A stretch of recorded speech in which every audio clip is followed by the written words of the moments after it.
Hello everyone, this is your friend Shinobi Nexus 2.0 and we are back in new fanfic. What if Naruto's secret hobby got exposed in class? Part 1.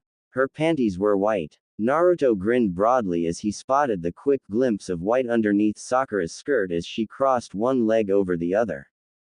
It was brief, but Naruto savored the moment, replaying it over and over again in his mind with a dreamy smile on his face. Quickly, but not too quickly, Naruto leaned back in his chair and shifted his eyes to the front of the classroom where instructor Shizune was giving a lecture about healing herbs. Or that was what he thought she was teaching anyway. Looking up skirts, peeking down blouses, or surreptitiously getting an eye full down a girl's too tight pants was Naruto's calling in high school, one which he took quite seriously. Anyone could be a pervert, but not getting caught and branded as one, that was the true art, one which Naruto wished to perfect. It required a level of stealth, precision, and determination that only a ninja could ever dream of attaining. And that was him, Uzumaki Naruto, ninja in training. So what color were they? Naruto looked over at the boy sitting next to him. He had black hair that spiked in every which direction and was clad in a long, black overcoat that was so baggy it almost resembled a dress. The boy stared at him eagerly. White, Naruto whispered. The boy's name was Takeda Kyo, friend at Kohona Academy, and fellow Peking Tom. He was good at it, but was far from the level of mastership that Naruto possessed. At the moment, Naruto had taken him on as his apprentice. White, the boy asked, his eyes narrowing. Are you sure? Positive. Kyo flipped open a notebook he had been concealing under the notes he had been taking and jotted down their findings. I've found a problem in our statistics. Really? Naruto asked with concern. He leaned over to his friend's desk so that he could take a look at their records. His eyes widened. Wow, you're right. Today is Monday. According to our 2 months of observation, she should be wearing pink panties. Kyo muttered. It's always been white on Wednesday and Thursday, blue on Friday and Tuesday, and pink on Monday. You think she's onto us? You know, messing with our findings? Naruto wondered. The idea seemed possible, but quite unlikely. Especially since Sakura certainly wasn't supposed to know he was regularly peeking up her skirt during class in the first place. I don't know, Kyo said irritably. Why don't you go ask her? Shut up. Naruto laughed. Kyo threw the notebook back into his backpack. Well, there goes 2 months of hard work. He sighed disappointedly, frowning, but then his eyes perked back up. So who do you want to target this month? Hinata. Naruto glanced into the crowd of students dedicatedly taking notes. It was easy to spot Hyuga Hinata, a petite, pretty girl with short blue hair. She was attractive enough, but was incredibly shy. Several times Naruto had spoken to her in the lunch line or on the rare occasion they were partnered up for something, but it always ended up to be a very one-sided conversation. Either Hinata would find an excuse to get away from Naruto, or she would stammer out monosyllabic replies until he gave up. Still, while she might not be much of a talker, Naruto had to admit Hinata had a killer body. No. Naruto finally replied. The Peking Tom business did not leave much room for morals, but he would make an exception in this case. There was something about Hinata, something so sweet and innocent about her that made peeking on her seem unforgivably wrong. Ino, Tenten, Mitsuko, Kyo asked, reeling off names on their unofficial, hotties of Kohona High, list. Asuka, Kasumi, Ayanmi, Eiko. Naruto shook his head. Quietly, he said, I was thinking of sticking with Sakura for a little bit longer. Kyo grinned when he noticed his friend blushing, a sly twinkle in his eye. Yeah, I bet you do. Shut up. Someone hissed. Naruto looked down the row of desks, and expected, it was him. Dressed in a blue shirt bearing the crest of the Uchiha clan and white shorts, it was him. With his sleekly, long, black hair and brown eyes, it was him. It was Uchiha Sasuke, sole heir of the Uchiha clan, and Naruto could not stand him. It wasn't so much because Sasuke acted like a complete jerk all the time. Naruto got along with people like that all the time. In fact, some would say Naruto was one of those people, but it was because the pompous prick was goddamn perfect. And that was what infuriated Naruto the most about the young Uchiha. His academic performance was beyond flawless, prodigious even, a fact which earned him the love of all the instructors at Konoha High the moment he walked through the doors. Actually, it earned him the love of more than just the teachers. And that really pissed Naruto off. The girls loved Sasuke and worshipped him more reverently than any god. Sasuke ignored their subtle and occasionally not so subtle advances with his characteristic cold, almost borderline rude, demeanor, but far from dissuading the girls of Konoha High, it emboldened them to the point where there were more love letters stuffed in Sasuke's locker than books. It made no sense to Naruto, of course, why the girls like Sasuke so much. Sure, he was a genius, and sure he looked like he just stepped out of a modeling magazine, but that was really trivial anyhow. Naruto could only attribute Sasuke's roaring popularity to his rudeness because, after all, girls loved jerks for some completely nonsensical reason. Everyone knew that. Naruto rubbed his chin thoughtfully as he watched Sasuke take notes. This of course could not explain why the girls still staunchly rejected Naruto when he tried to act like a jerk. It was all quite confusing, and not for the first time Naruto wished he had an older brother to consult about the raging battle for the affection of the finer. He had once contemplated seeking out one of his instructors for advice, but then remembered that all of his instructors' success with girls was nothing short of dismal. Kakashi's love life included cheesy romance novels, and Naruto still had nightmares about the time he spotted the perverted hermit trying to pick up loose women outside of adult movie theaters. Suffice to say, the idea was short-lived. This all left Naruto in a quandary of uncertainty with little relief in sight. He had hoped that the girls would conclude that Sasuke's obvious disinterest meant that he was a homo and move on, but that had been all the way back in 8th grade.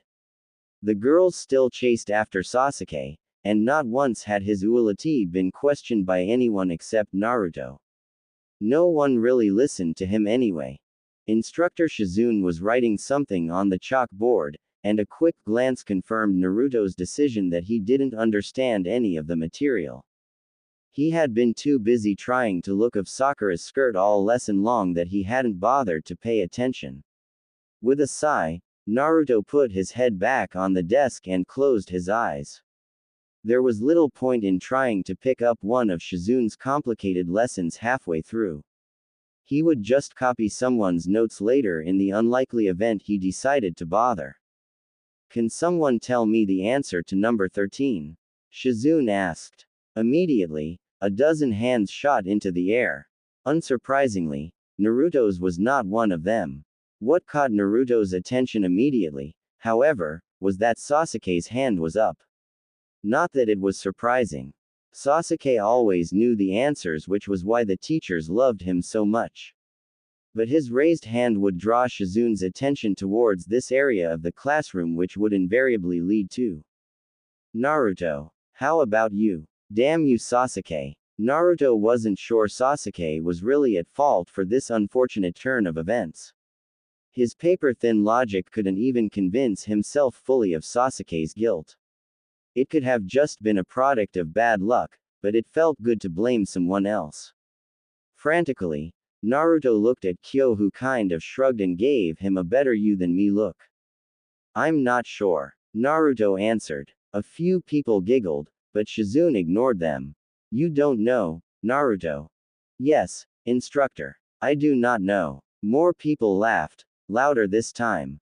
Naruto, Shizune said, not bothering to hide her impatience with him. What year are you in? Senior year. And how old are you? 17. Well, don't you think it's time to start paying attention during my class? A cruel smile crossed Shizune's face, contorting it until it resembled her pet pig she always hung out with. And not spending all your time looking up Sakura's skirts. It was like a bomb hit. Everyone started laughing so loudly the room seemed to shake. Smiling feebly, Naruto lowered himself into his chair, wishing the ground would swallow him up, but of course, had no luck. He wished he were dead just so that he could escape the humiliation. Groaning loudly, he resigned himself to lying low until the laughter died down. It took another 5 minutes before Naruto felt confident to emerge again, and by then, the class had more or less returned to normal.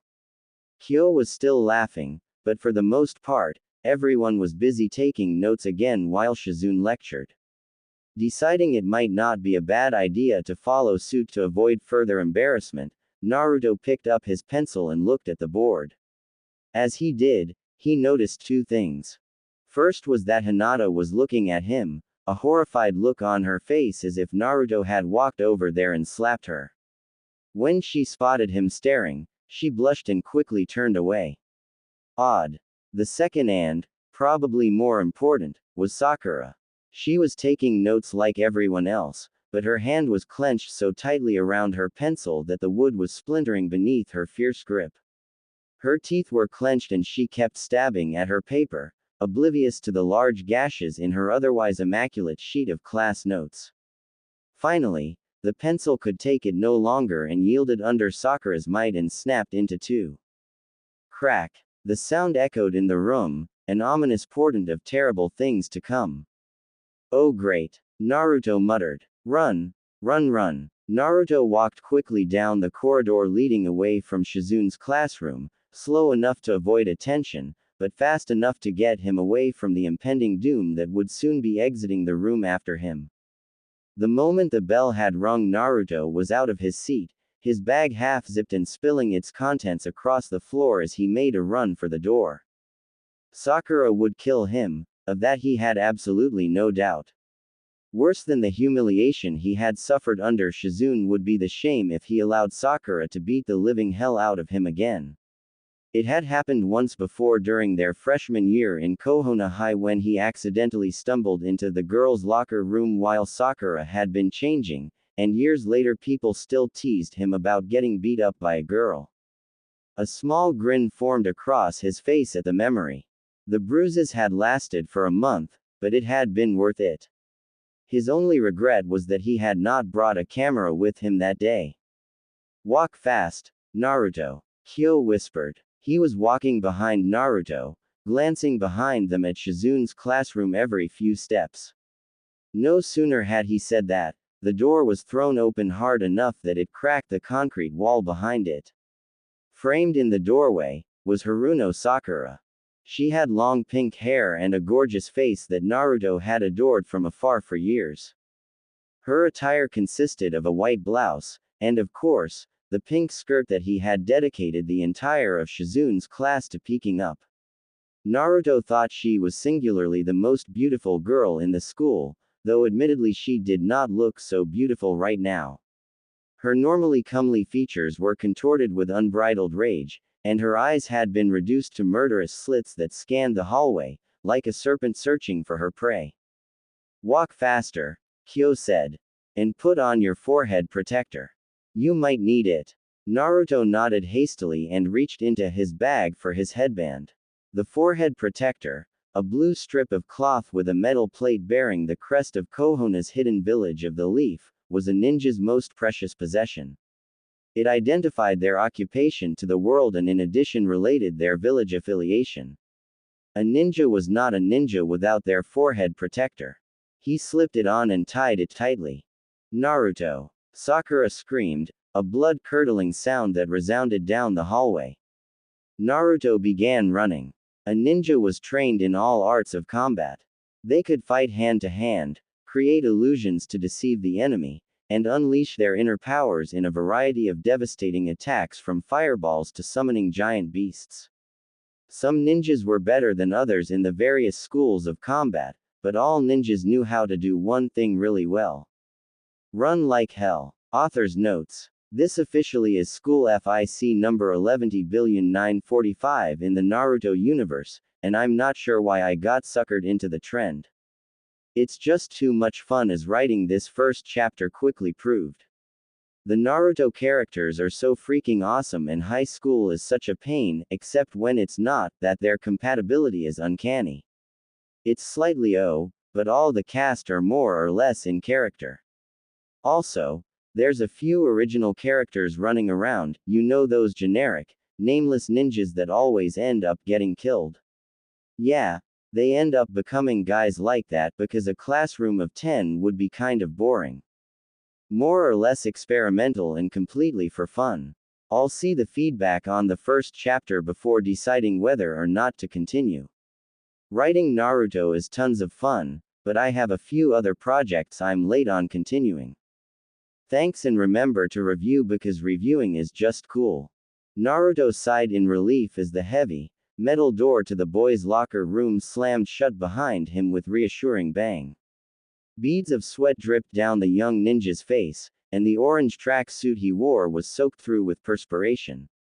Nonetheless, there was a grin on his face as he collapsed wearily on the tiled floor. Safe at last, he muttered between gasps for breath. Sakura had put up a terrific chase and it had taken all Naruto's skill to evade being trashed by his pink-haired crush. He had leapt off of balconies, run across rooftops, shimmed across narrow ledges, but Sakura had pursued him with a tenacity that Naruto could hardly believe. It was not until Naruto had created a dozen clones of himself with a mass shadow replication technique and then jumped off giant waterfall, did Sakura finally abandon the chase. Up to your usual tricks, Naruto.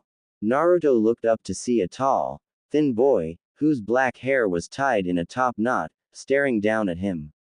There was something about the boy's voice that rankled Naruto, a sort of composed laziness that clashed horribly with Naruto's energetic, outspoken personality. Leave me alone, Shikamaru.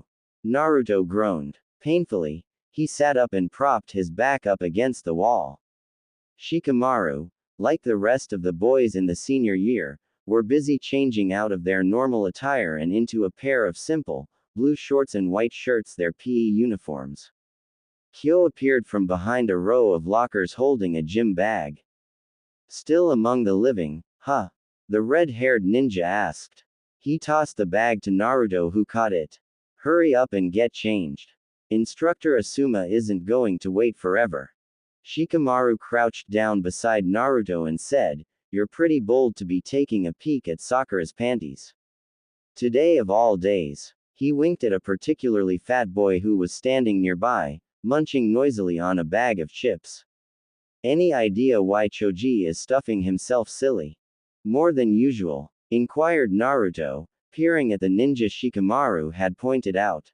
Choji was always eating. In class, out of class seldom was Choji spotted without a snack of some sort. Well, yeah, more than usual. Naruto thought for a moment, and then innocently ventured, because he's a giant fat ass. I'm not fat. Choji roared, spraying Naruto with wads of half-eaten chips. I'm pleasantly plump. Right, whatever. Naruto replied. He opened the gym bag and began changing into his PE uniform. He hated parting with his tracksuit even if it was only for the next class. The outfit was like a second skin to the blonde ninja, and he felt almost vulnerable without it. I'm not. Choji protested. Right, Shikamaru. Shikamaru rolled his eyes and patted his friend on the back. Sure, Choji. Naruto had known Shikamaru and Choji for years, ever since they had been in elementary school together, and while they could quite irritating at times, they were also skilled ninjas and reliable allies. Well, most of the time anyway. So, what's so special about today? Asked Naruto. Suddenly, a boy about the same height as Naruto stepped out of the crowd and stopped in front of him. He had long black hair that was held together in a ponytail by the black forehead protector he wore. Suddenly, the chatter in the locker room fell silent. The boy stared at Naruto, his blank, white eyes boring into Naruto as if examining his soul. Today is capture the flag, he said coldly. There was no emotion in his voice. There never was. Without waiting for a response from Naruto, he walked to the back of the locker room where crossed his arms and stood quietly. Cold as ice as usual. Shikamaru observed after the boy had gone. That's Neji for you. Hyuga Neji, another genius at Konoha High, was so perfect it was disturbing. He excelled at everything he tried, from sports to the arts to musical instruments, and just like Sasuke was the center of every girl's attention in school. Everywhere he went girls stopped to stare, but did little else beyond that. While the girls had somehow found Sasuke's disinterest appealing, they knew Neji's indifference meant something else. He simply did not care. It wasn't that he was gay or anything, he was just so focused on success that little else interested him. Naruto watched the other boy for a minute, observing how others intentionally avoided him. For anyone else this might have been sad. Born and raised without the love of a father or mother, Naruto was well acquainted with loneliness and how painful it had been growing up. But Neji had never sought the assuaging comfort of friendship like Naruto. Instead, he seemed to find solace in his self-made sphere of isolation. Shikamaru was right as always. Neji really was as cold as ice. That's why I'm eating so much, Choji explained. We're going to need all the energy we can get, or at least I'm sure you will. A wicked grin stretched across his pudgy face. Because Sakura is going to be trying her best to kick your ass out there. Nah, I'm sure she's forgotten all about it, answered Naruto.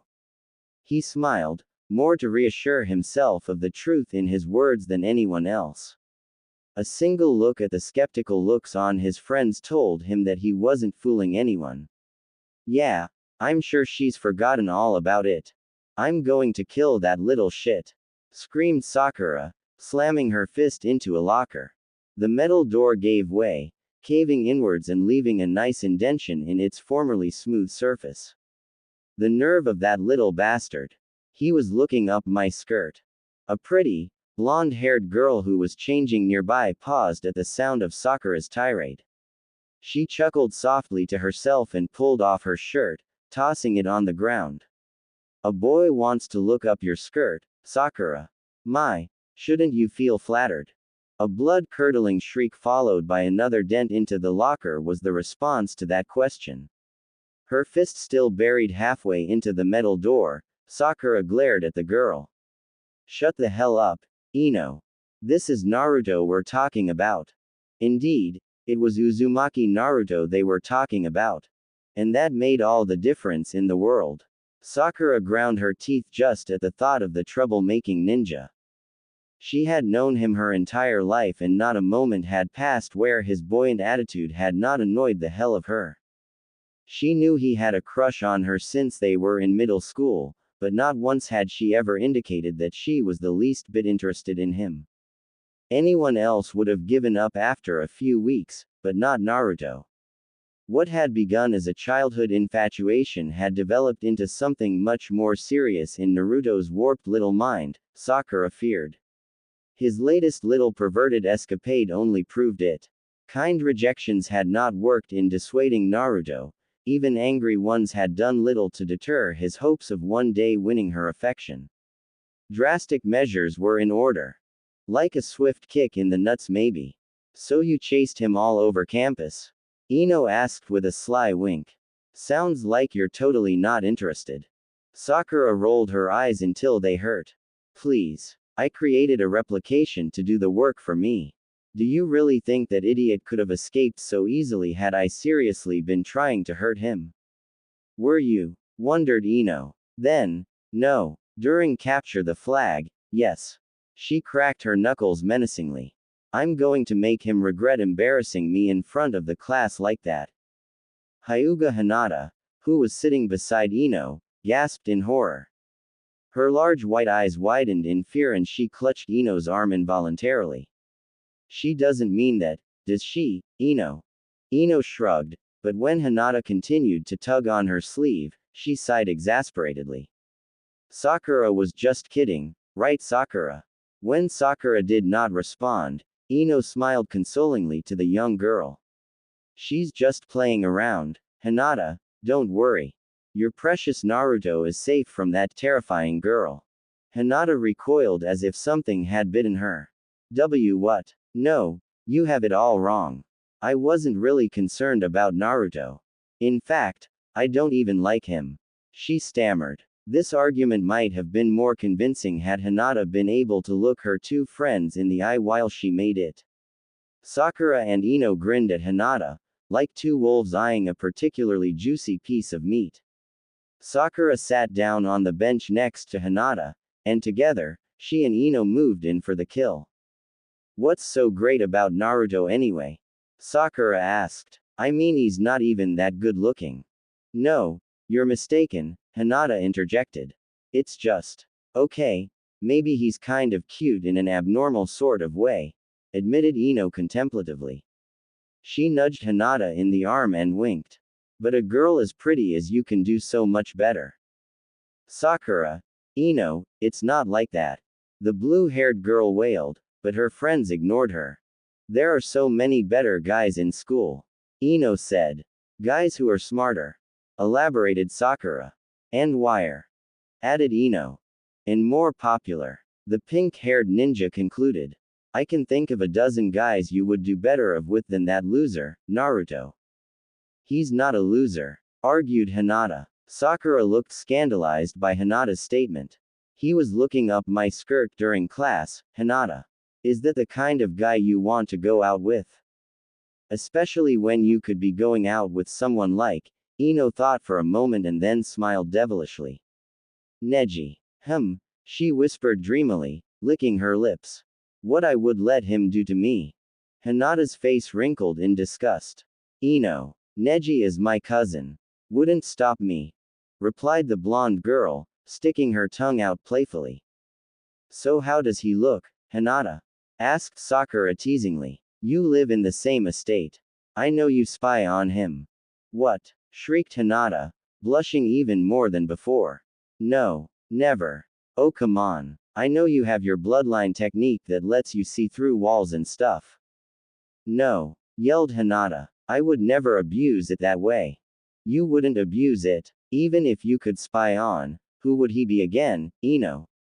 Sakura asked. Naruto. Ino guessed. Because I'm sure I could find a good spot near the boys' dorm if you wanted, Sakura offered. That is if you're not afraid of abusing your bloodline technique. Oh, leave me alone, Hinata yelled. Finally having enough of her friend's taunting, she leapt to her feet, looking quite angry. Without a word to either of them, she stormed from the locker room, slamming the door shut loudly behind her. Sakura chuckled. Poor girl is so in love it's almost sad. It is sad, Ino corrected. She's in love with Naruto after all. A doomed relationship if I ever heard of one. A moment passed in silence as the two girls sniggered, bathing in the victory of having mercilessly teased their classmate. Hinata was a good friend, but her trusting and kind-hearted nature made her such an easy target. She would get over it. This was hardly the first time Hinata had suffered their shameless interrogations. You know, I wasn't kidding about what I said about Naruto. Ino said. About him being a loser? Asked Sakura. No, you were the one who called him a loser, though I agree he is, replied Ino. Then what are you talking about? Ino looked at the youngest of the Haruno clan and then said, he is kind of cute. What? Demanded a shocked Sakura. No way. You're kidding me, right? Ino did not reply. Another long silence passed with only the rhythmic drip of a leaky shower filling the void between the two friends. You are kidding, right? Sakura asked again, almost pleadingly this time. Ino only smiled. Standing in the middle of the field, clad in the traditional blue jumpsuit and green flak vest of an upper echelon Konoha ninja, was their instructor for physical training, Sarutobi Asuma. A large, powerfully built man with short black hair and olive-colored skin, Asuma towered over his students with his arms crossed, patiently waiting for the last of the stragglers to emerge from the locker room. A cigarette dangled from the corner of his lips, smoldering embers falling to the grass as he puffed on it. Any other class might have pointed out that an instructor smoking in front of his students was nothing short of inappropriate, but the senior year of Konoha High was already aware that any complaint to their teacher about his habitual smoking was met with feigned deafness. Over time, they just ignored the fact he smoked like a chimney. In fact, the only thing that came close to rivaling the amount Asuma smoked was the amount of ass he kicked as a Junin, or so he claimed anyway. Hurry up, people. Asuma scanned the students, and made sure everyone in his class was present. Assembled before him were 36 boys and girls clad in their white and blue PE uniforms, sunlight reflecting off the forehead protectors each wore. In case any of you have not noticed, we're going to be playing Capture the Flag today. Naruto could not help but grin, even with the trepidation of facing Sakura's wrath looming over his head. Capture the Flag was the ultimate exercise for a ninja at Konoha High, a test of all their skills. It was nothing like the version of Capture the Flag that he had once witnessed some village children playing several years ago. They relied on individual speed and strength in numbers to win without hardly any use of teamwork, guile, or technique to aid in securing victory. It was laughable. No wonder the villagers relied so heavily on ninjas to fight their wars for them. We've done this 1,000 times before, so I won't waste your time. Asuma muttered. He spat the spent cigarette stub in his mouth and lit a fresh one. There's a red flag in a valley about 3 kilometers to the east, and a blue one equally as far to the west. Everything in between is no man's land. First team to get their opponent's flag back to their own territory wins. What do we win? Bellowed Choji from somewhere in the back of the crowd. What? Asked Asuma, blinking. What do we win? The big ninja repeated. Their instructor scowled. You've been asking me the same question for 10 years, Choji, and the answer is always the same. Still, there should be some incentive in it. Otherwise, how else can we guarantee our best? Said Shikamaru cagily. I'm sure we can reach some sort of compromise. Ice cream, strawberry, chocolate, vanilla, yelled Choji, clearly excited about the prospect of free food. Or maybe it wasn't even that it was free. Maybe it was just the thought of food period that had him so worked up. How about I let you pass my class, Nara and Akamichi, if you win? Asuma growled. He was using their clan names, never a good sign. How does that sound? That doesn't sound like a very good compromise to me, Shikamaru grumbled, but he and Choji subsided into silence. Now if we're quite done, the Junin muttered. At the request of the Hokage, we have to implement some ground rules. He produced a sheet of paper from his vest and looked it over. Something about too many injuries. This was met with a few chuckles, though Naruto noticed one heavily bandaged boy wasn't laughing with them. Capture the Flag quickly became a tense competition when students went toe-to-toe with each other.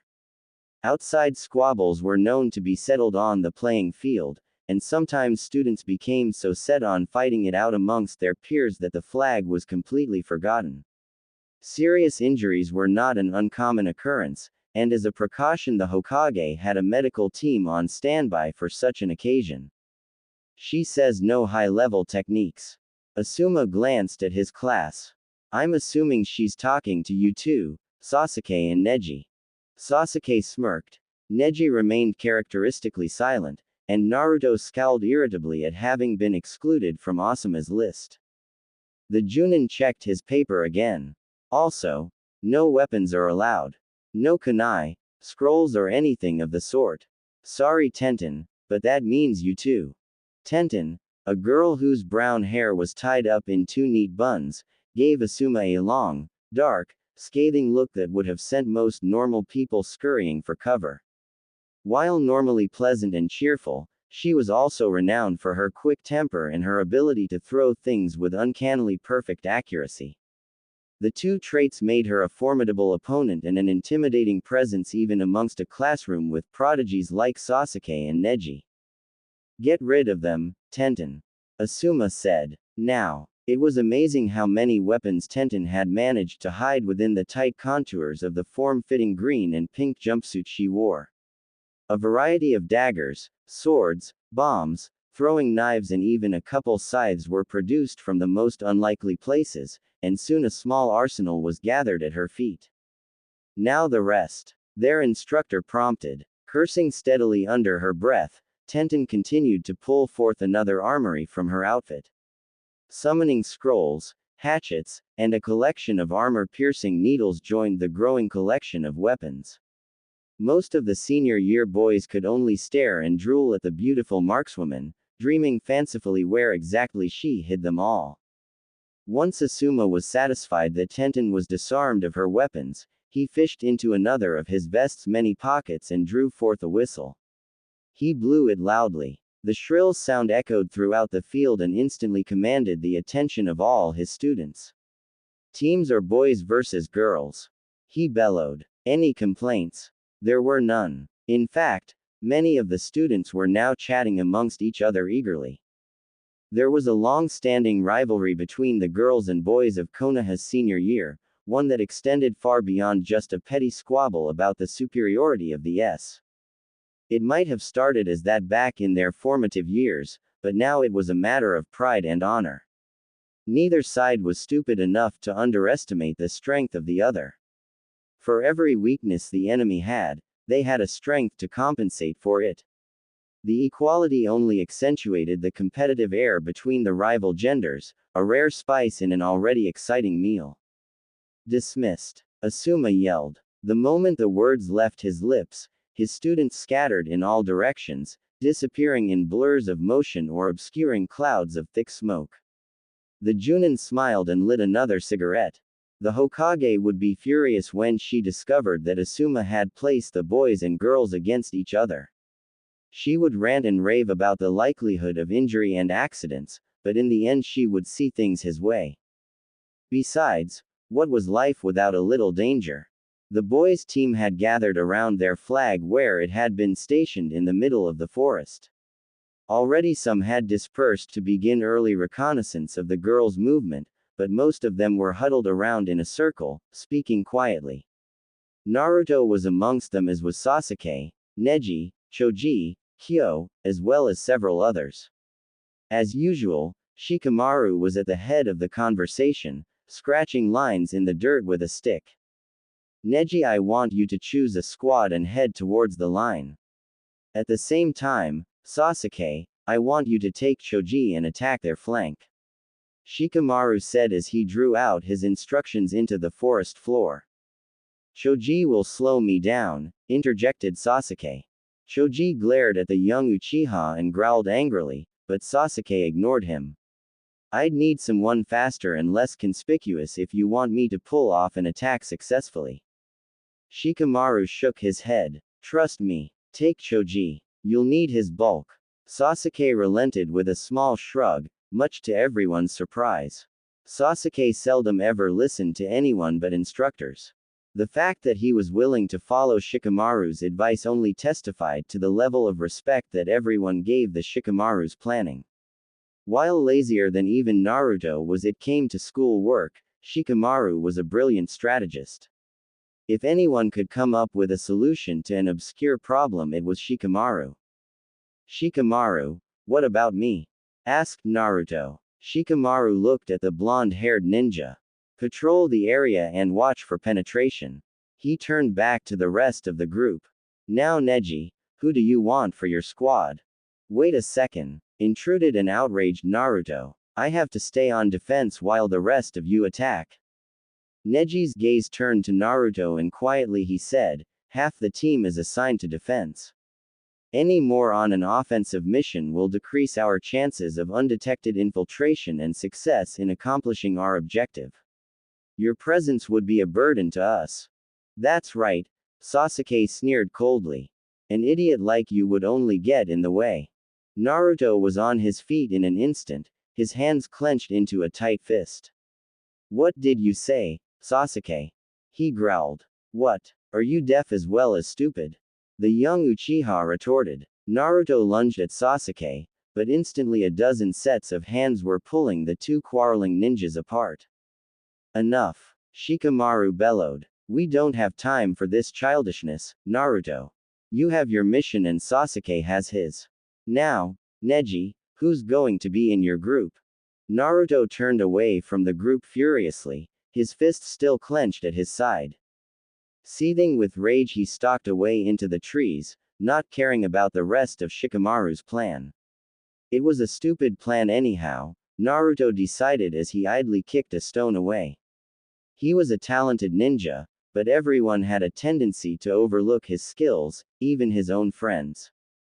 They always gave Sasuke and Neji the good assignments and stuck Naruto with less than prestigious ones like standing guard. It was an important job, sure, but hardly one that would earn Naruto any attention from anyone. Stupid Sasuke, he muttered under his breath. The other ninjas' taunting words still stung. Naruto did not want to believe that he was being delegated the job of defending the flag merely because he wasn't good enough to lead the attack, but what if there was even a bit of truth in Sasuke's insults? Stupid, stupid, stupid, Sasuke. If things continued at this rate, he or Neji would capture the flag, further reinforcing their romanticized image of greatness in the minds of all the girls. And that was something Naruto definitely could not allow. A small smile formed on his face as he slipped through the trees. He would capture the flag. He would. Screw Shikamaru's careful planning. Not Sasuke or Neji, but he, Uzumaki Naruto, soon to be the greatest ninja in all of Konoha, would bring the flag safely back to the boys' line and show the girls just how wonderful he was.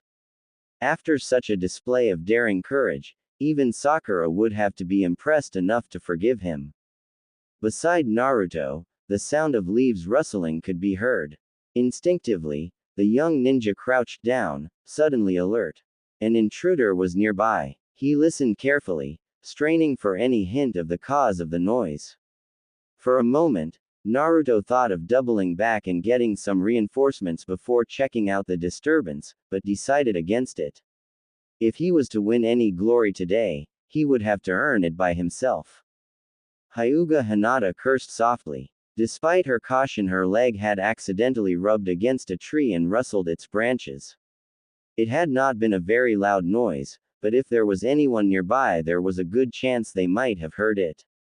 She stole through the forest, taking care to plant each foot around dead tree branches, leaves, or anything that might threaten her concealment. Her one mistake was already too much, she could seldom afford a second one. It was rather foolish for her to be here, behind the boys' line, all alone so early in the game. Normally, they would slip into enemy territory in traditional squads of 4, but Sakura and Ino's planning session had degenerated into another mindless squabble about their idol, Sasuke's affection, and Hinata had grown weary of their petty arguments. She doubted any of the girls would notice that she had left for at least another half hour. That was plenty of time to scout for the boys' flag on her own. The trees were proving troublesome for Hinata, though. They were so thick it was hard to see for more than a few feet in front of her. It would take ages to find the flag in these conditions. Fortunately, Hinata had a solution to this problem. Byakugan, she muttered quietly. Instantly, blood and chakra rushed to her white eyes, and veins around her temple bulged out to accommodate the flow that fueled the Hyuga clan's bloodline technique. The familiar blinding rush of energy filled Hinata, and when she could see again, the world around her had changed. No longer was her vision obscured by the constraints of mortal men. They transcended the barriers of flesh and physical confinements of the world, allowing Hinata's gaze to pierce through the trees as if they did not exist. In the distance she spotted her cousin, Neji, rushing through the treetops with some teammates behind him, but they were not heading towards her. Another squad led by Sasuke was running in the direction of the front line, and a few stray boys were standing around on watch. However, the flag was nowhere in sight. She frowned. While very powerful, the Byakugan was limited by its user, and though Hinata practiced rigorously to master her bloodline technique, it still had not reached the potency of some of her clan mates who could easily see things miles away without any difficulty. If she wanted to find the flag, she would have to sneak further in. Stealthily, she crept ahead, keeping a wary eye out for the boys' patrols. Hinata had not spotted Naruto amongst them, which meant that it was possible he could be nearby. The idea terrified and elated the young girl simultaneously, and unconsciously she found herself blushing at the thought of the blonde-haired troublemaker. It was hard to explain her feelings for Naruto. There was just something about him that made him more interesting than all the other boys that her friends chased after. He might not have the grades of Neji, the raw ability of Sasuke, or the cleverness of Shikamaru, but nonetheless Hinata found his personality irresistible. But alas, Naruto barely even noticed her. It frustrated her to no end, but then again, it was mostly her fault. While Hinata liked Naruto, she had trouble summoning the courage to even approach him, much less confess her feelings for him. She sighed miserably. An unrequited love was a terrible thing. She was about ready to press on again, when suddenly someone grabbed her from behind. Hinata's gasp of surprise was stifled by a hand clasped over her mouth, and her body was pulled firmly against her assailant, so firmly that she could feel the rhythmic beat of their heart against her back. She struggled briefly, but the one arm her captor had wrapped around her waist was enough to hold her. Internally, Hinata raged at herself. She had been so distracted by her thoughts about Naruto that she had not even noticed someone sneaking up behind her. Hinata's body stiffened as the arm encircling her waist began moving further up her body with tantalizing slowness, almost as if teasing the young ninja, until they came to a rest, nestled gently under her s. A pair of warm lips gently kissed the side of her neck, sending a shiver down her spine, and then a soft whisper delicately caressed her ears. "Got you," the voice whispered. "You're caught." Hinata froze and her eyes widened in horror. She knew that voice. With a surge of desperate energy she broke away from their grip and spun around to face her assailant. None other than Naruto stood in front of her, chuckling softly with a roguish twinkle in his eye. "Hi, Hinata," he said cheerfully. Hinata could only stare at Naruto. Her mind raced, thinking of something suitable to do or say. Anything. She was an expert in hand-to-hand combat. She should punch him for daring to touch her, Hinata, the heiress of one of Konoha's most powerful clans. Or should she kiss him like she wanted so badly to do, to punctuate an already romantic encounter? What clearer confession of her affections could there be? Surely then Naruto would know how much she cared for him. Finally, Hinata settled for a compromise. She fainted. Naruto lurched forward to catch Hinata as she fell, and for a moment he held her in his arms, enjoying the feeling of her almost weightless form against him. She was so innocent, he almost felt bad for toying with her like that. Almost. Gently, he rested the blue-haired ninja on the ground and propped her head up against a tree. This wasn't the first time she had fainted like this, and knowing Hinata, it wouldn't be the last. "Sorry, Hinata," Naruto whispered. He kneeled down and kissed her on the cheek, and for a moment he could have sworn he saw the unconscious girl smile. Laughing to himself, Naruto walked away. The game had only begun. And then he said, "That is the truth of our youthful passion and the heat of our entirety." Neji rolled his eyes and tried to resist the urge to throttle the boy who was practically dancing next to him. Clad in a green jumpsuit with ridiculous-looking orange leg coverings, Rock Lee had been jumping with glee ever since he had been elected to join Neji's three-man team. For the third time in the last 15 seconds, Neji regretted having chosen Lee to help lead the attack on the girl's flag. The boy was incredibly fast and an expert at martial arts, two skills which would come in handy once they breached the girl's line, but his annoying, talkative personality made Neji wish he had chosen someone else. Anyone else. Anyone who would shut up for more than 2 seconds so he could think in peace. "Lee, that makes absolutely no sense," Neji replied patiently. "But, Instructor Guy told me that." Instructor Guy was wrong. "But," Lee protested. "No," Neji interrupted. "Just be quiet, Lee." "Hey, Neji, I smell something." Neji's other companion, a brown-haired boy wearing a gray hunting jacket, whispered. Instantly, the squad came to a halt. Neji looked inquiringly at the speaker, but he was occupied with sniffing the forest floor like an animal searching for the scent of its quarry. But that made perfect sense, seeing as that Inuzuka Kiba was a member of a clan that raised hunting wolves alongside their children. Decades of evolution had melded the wolves' excellent sense of smell into their masters, and as a result the Inuzuka clan was renowned for their tracking skills. "There's someone nearby," Kiba whispered softly. "Female?" asked Neji.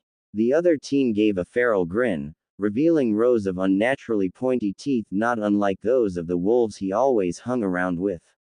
"Oh yes, definitely female," he assured Neji. "And alone too, I think." "Huh," Neji muttered to himself, crossing his arms. Though Neji's face portrayed nothing more than usual, his arm began to feel an involuntary twitchy urge to punch Lee in the face. He forced himself to take several breaths before he trusted himself to speak civilly to his annoying team member. "Go with Kiba as planned. I'll take care of this." "But," Lee protested. "Go," Neji snapped. The hand-to-hand combat expert frowned but was smart enough to listen to his leader. Gesturing to Kiba to follow, he sped off into the undergrowth. Neji waited until they were gone before heading in a different direction. It was time to find the intruder. Tenten almost had fallen asleep when she heard footsteps. Immediately, she perked up where she sat on a tree branch high above the ground. She grabbed one of the weapons she had resting nearby and lay prone on the gigantic tree limb, watching the forest for signs of activity.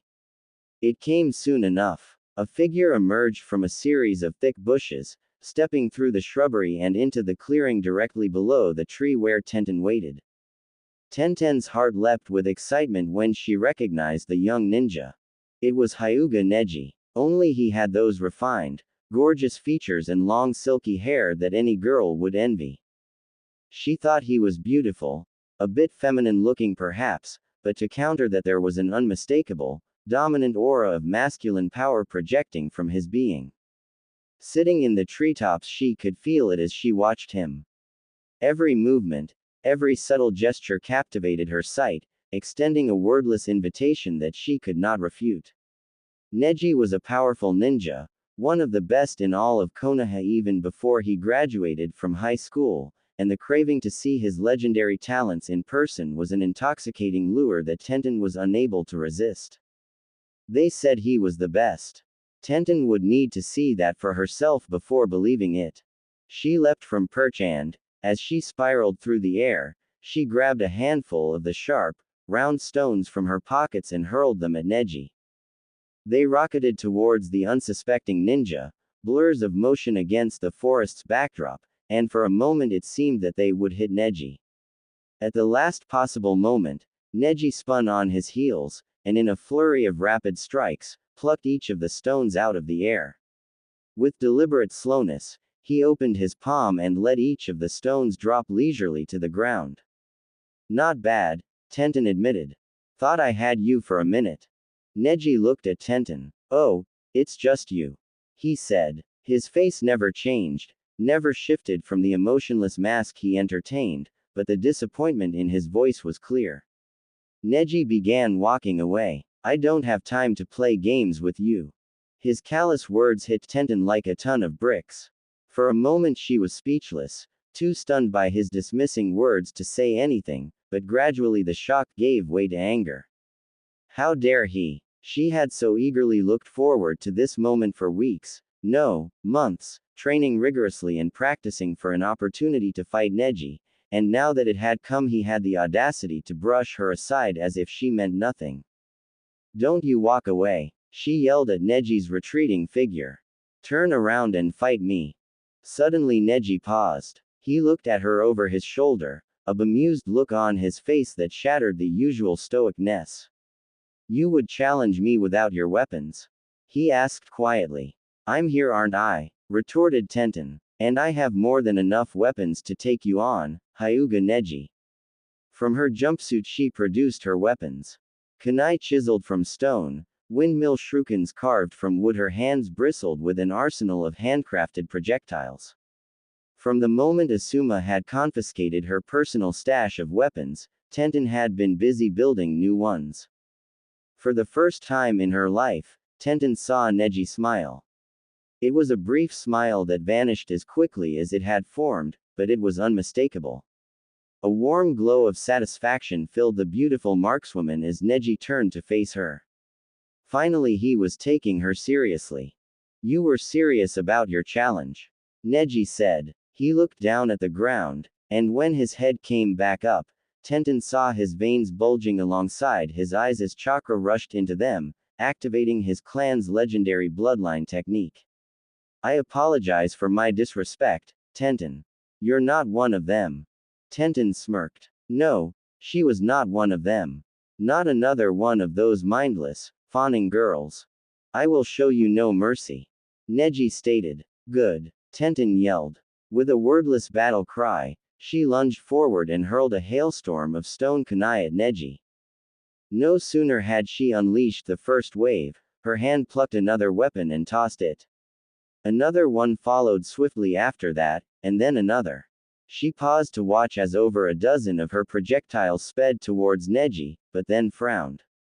Whatever satisfaction she had been nurturing vanished when she saw the young ninja just standing there, placidly viewing the tidal wave of weapons speeding towards him.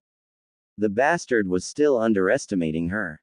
Moments before the first wave of kunai was upon him, Neji's body dropped down to a crouch, and he spread his arms wide. He yelled something, and suddenly a dome of swirling, yellow light sprang up from the ground and engulfed him. Tenten's weapon struck the glowing veil, but it might as well have been a concrete wall for all the effect it had. Her arsenal bounced off the barrier of light and fell uselessly to the forest floor. Why you can do that? Gasped Tenten. She gaped in fascination as Neji's luminous shield faded, revealing the young Haigua's form spinning rapidly. Gradually, he decelerated until he came to a standstill. Quote, Hakusho Kaden, Neji answered. The heavenly spin. Tenten was speechless. For months now she had observed Neji's duels, carefully keeping track of each and every one of his techniques to exploit weaknesses in them. She knew there were not many to begin with. The extent of his Byakugan gave him almost 360-degree vision, allowing him to see an attack from virtually anywhere. But this technique, this heavenly spin, Tenten had never seen Neji use it before. She had embedded each of her kunai with chakra to increase their velocity to a point where it would be impossible for Neji to deflect them, and yet his technique had effortlessly blocked her attack. You're the first one I've shown this to, Tenten. Neji continued, because you were brave enough to seek me out and challenge me. The young markswoman felt a rush of pride swell in her body. To show a ninja a secret technique was a sign of utmost respect. There were few greater honors, for it meant either identifying one another as trusted allies or as an equal enemy. Which Neji meant to relay at the moment, Tenten was unsure. However, she did notice herself involuntarily blushing in the face of Neji's unprecedented praise. Quickly, she retorted, You're not as scary as you think, Neji. From her belt, Tenten hefted two scythes she had constructed and tossed one to her left hand. She twirled them deftly and prepared for Neji's assault. Ranged weapons were no good against Neji's defense, she would have to settle this in melee combat. Neji jumped forward, his leg lashing out at Tenten. She ducked under it and cut at Neji's torso, but he flipped over it in midair and landed on the ground. Her other scythe tore at his face, forcing him to block the shaft of her weapon with his arm. Gritting her teeth, Tenten tried to overpower Neji, but the strength he exerted was unbelievable. It was like trying to push past a wall. With a grunt of frustration, she whirled away, slicing at Neji's head as she retreated. He leaned back, allowing the stone blade to pass a hair's breadth from his face, but made no move to pursue Tenten. Not bad, Tenten commented. You're strong, but to be honest, I'm disappointed. She charged forward, slashing at Neji's body with her right scythe, and when he nimbly stepped to the side to avoid it, she struck with her left. He parried it casually, but Tenten had expected that.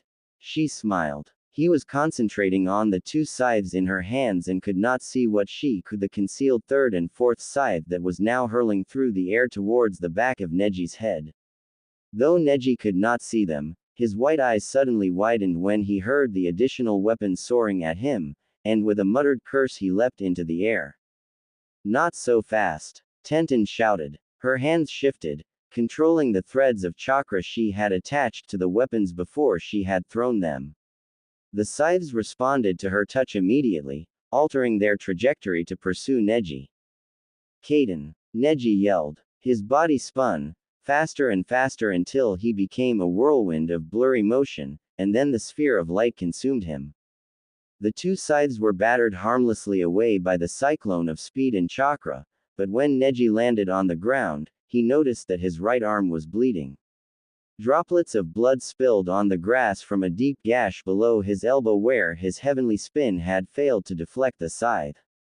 Gritting his teeth in pain, Neji exhaled deeply, shaken by how narrowly he had escaped Tenten's ambush. How did you know about the flaw in my Kaden? Neji asked as Tenten approached. There was only one flaw in his technique, one blind spot that could be exploited only if an enemy knew exactly where it was. And Tenten had found it. I've never shown you it before today. You haven't, but Hinata has. Tenten admitted. I was surprised because I didn't think you could use it because, well. Because I'm not from the main family, he finished for her bitterly. A thought struck Neji. You've been practicing for this fight, haven't you? You've been training with Hinata because we both use the same fighting style. Tenten smirked wryly. Guilty as charged. It seems all that practice was unnecessary though. You're not as good as everyone raves. Quote. Really? Asked Neji. There was nothing in his voice. No hurt, no curiosity, no embarrassment. Nothing. Then let me show you something Hinata never has. She never saw it coming. 1 second Neji was standing several feet away and then the next he was suddenly in front of her. The tip of his hand shot out towards her face, giving Tenten only a second to move out of the way.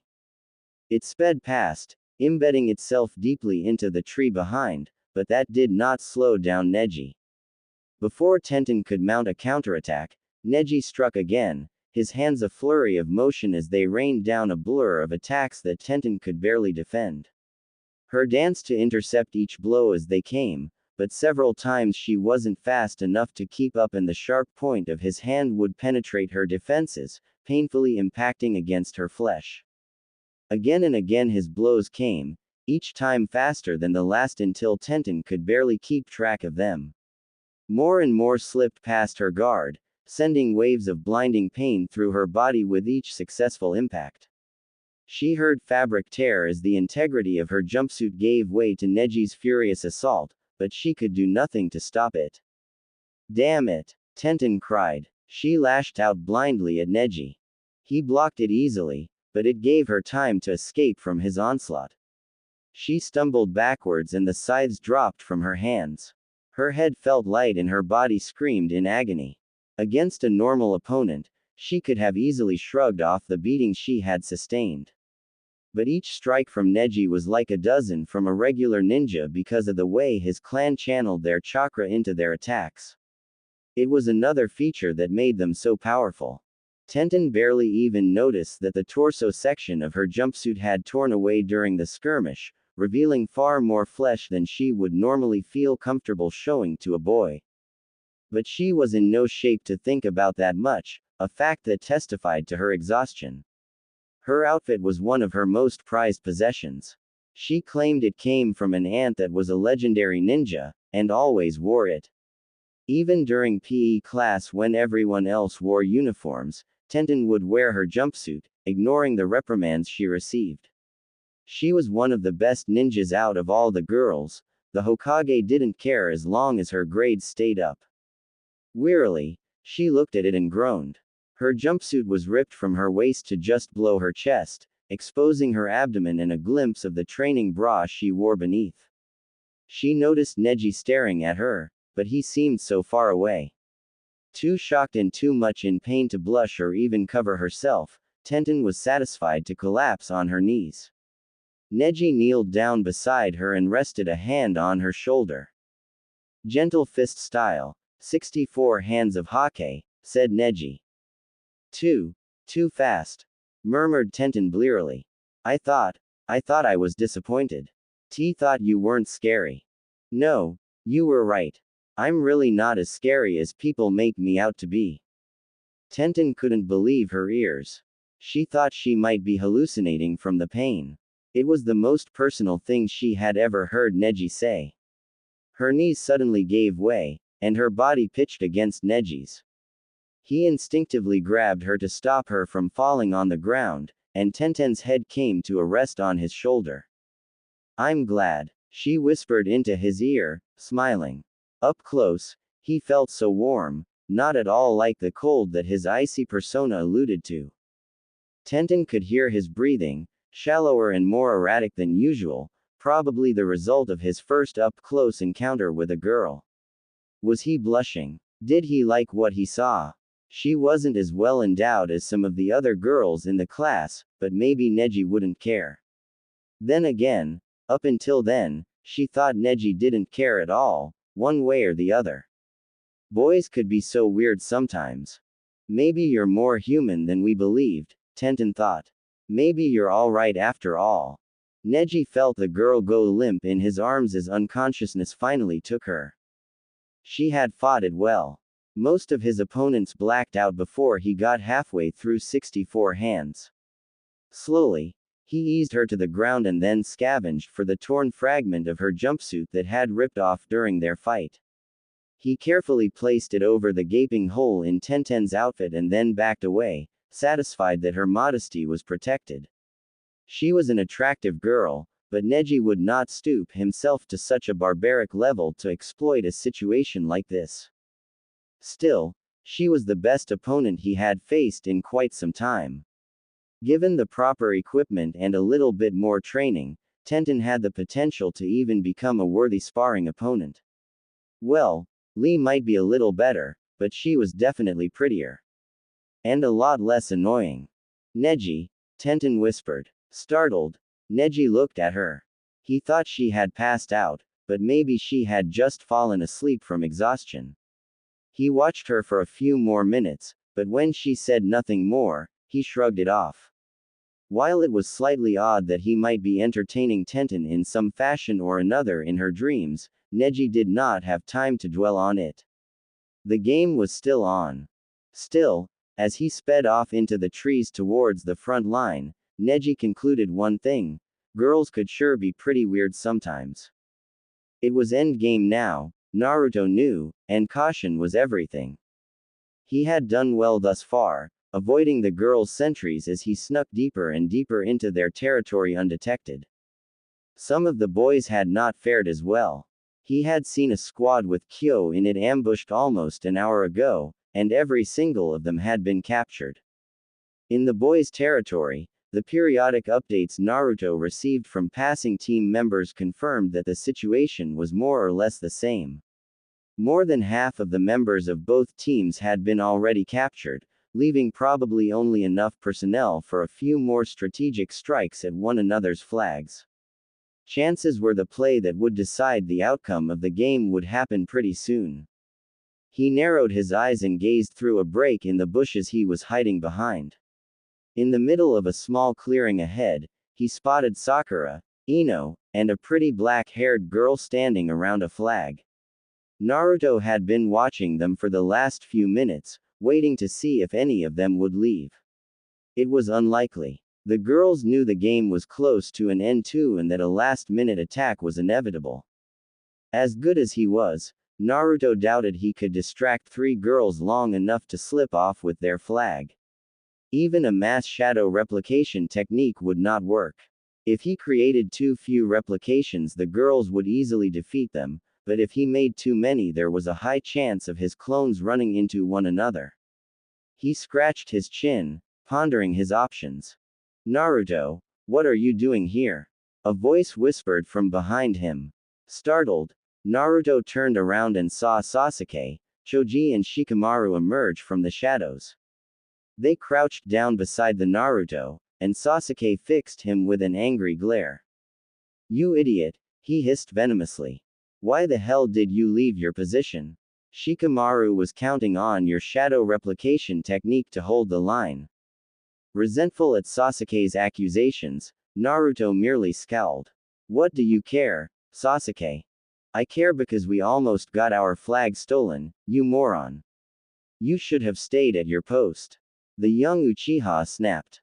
Don't tell me what to do. Naruto returned fiercely. Sasuke sneered. You didn't do much of anything as far as I'm concerned. Seeing the furious look on Naruto's face, Shikamaru quickly intervened between the two feuding ninjas. Cut it, you two, he said sternly, ignoring the angry looks directed at him from Sasuke and Naruto. What's done is done. We have to focus on now. Fine. Sasuke conceded coldly, still glaring at Naruto. Yeah, fine. Naruto replied. Just don't expect me to work with this jerk. Well, you're going to have to, Naruto. Shikamaru said impatiently. The way I see it, there's only the four of us left. I lost contact with Neji's squad a while ago and I have no idea what they're up to. Up ahead there are 3 girls and at least 4 more patrolling the area. I think we need every ninja available working together, wouldn't you agree? A long moment passed between Sasuke and Naruto, and for a second Shikamaru wasn't sure they would be willing to reconcile, even in the face of adversity. The tension between the two wasn't the product of any bad blood per se, more of a jealousy on Naruto's part of Sasuke's talent that had one day developed into undisguised hostility.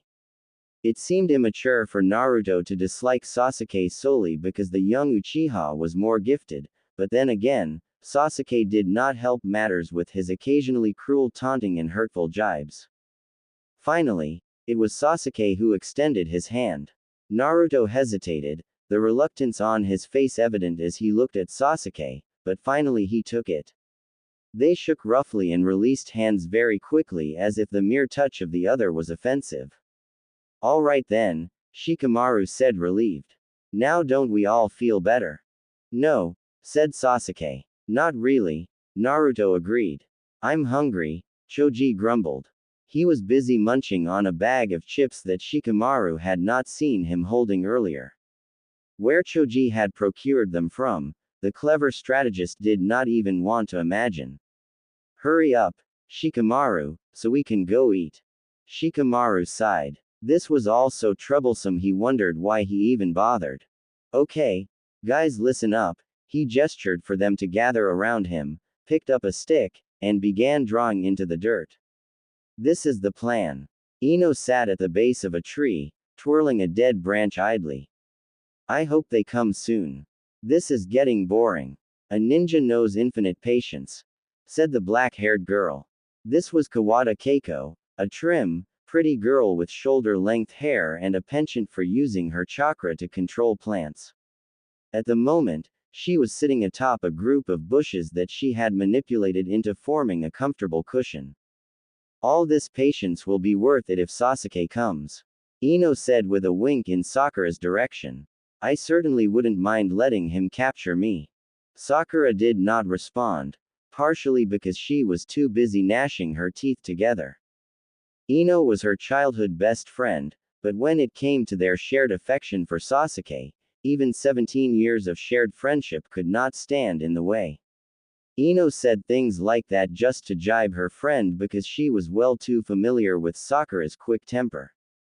Sakura knew she meant nothing by it, similar to how the two had harassed Hinata in the locker room, but then why the sudden overwhelming urge to punch Ino right in her pretty face? She's thinking of punching me, isn't she, Keiko? Ino asked laughing. Most likely, Keiko agreed. Sakura snorted and rolled her eyes. I don't like Sasuke that much. But you would give up all your worldly possessions for a chance to kiss him, replied the blonde-haired ninja unbelievingly. Sakura froze in place, a chilling cold descending down her spine. How could Ino have known what she was thinking? It then occurred to her, and, severely annoyed, she rounded on her friend. Damn it, Ino, stop doing that. Stop doing what? Ino asked innocently. That. Your stupid mind-reading thing. I know you just used it on me. Ino smiled sweetly. She belonged to the Yamanaka clan, a family of ninjas that specialized in the arts of the human psyche. With a full-blown assault of Ino's powers, she could actually wrest control of an unsuspecting opponent's mind, but it required an incredible amount of concentration and energy to use effectively. However, entering someone's mind and picking up surface thoughts was child's play for someone as trained as Ino. You should have protected that thought better then, Sakura. She said. Sakura shot a murderous glare at her friend. Fine. Tell me what I'm thinking right now. Ino closed her eyes, focusing her chakra to enter Sakura's mind, and when they opened, the young girl looked appalled. That's not a very nice thing to think about your best friend. She shouted indignantly. Oh, but it's so true. The pink-haired ninja replied wickedly. Keiko looked at Ino curiously. Why? What was she thinking? She was thinking I should go. Ino's eyes perked up as something caught her attention.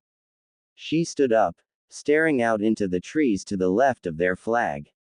I thought I heard something in that direction. Sakura rushed over to her friend and a smile formed on both of their lips as a figure stepped from the trees. Speaking of the devil, she whispered. Well, hello there, Sasuke. Ino said, batting her eyelashes flirtatiously at the young Uchiha who had just stepped out of the trees. Beside her, Sakura's arm began to twitch erratically. What brings you to our neck of the woods? Your flag, actually, Sasuke replied casually. I was hoping I could persuade you to part with it. Ino chuckled. Sorry, Sasuke, I'm afraid I can't just give you our flag. A slow, sneaky grin formed on her face.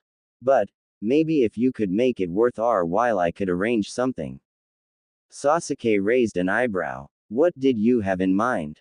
Well, there are some bushes a few meters away I think you should check out with me if you know what I mean. Ino said with a playful wink. Keiko leapt down from her throne of bushes. Hold on, Ino. You're going to give him our flag just so you can make out with Sasuke? Sure.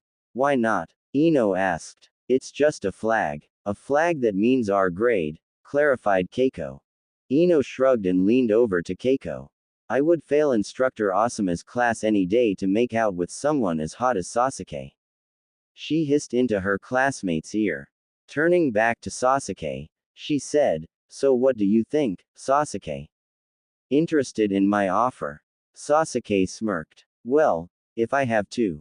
Sakura quickly stepped in front of Ino. You don't want to do that, Ino. Oh god, not you too, Sakura, the blonde-haired psychic groaned. Just because you fantasize about making out with Sasuke when I can actually do it doesn't mean. No, it's not that, Sakura interjected. She walked closer to Sasuke and looked him in the eye.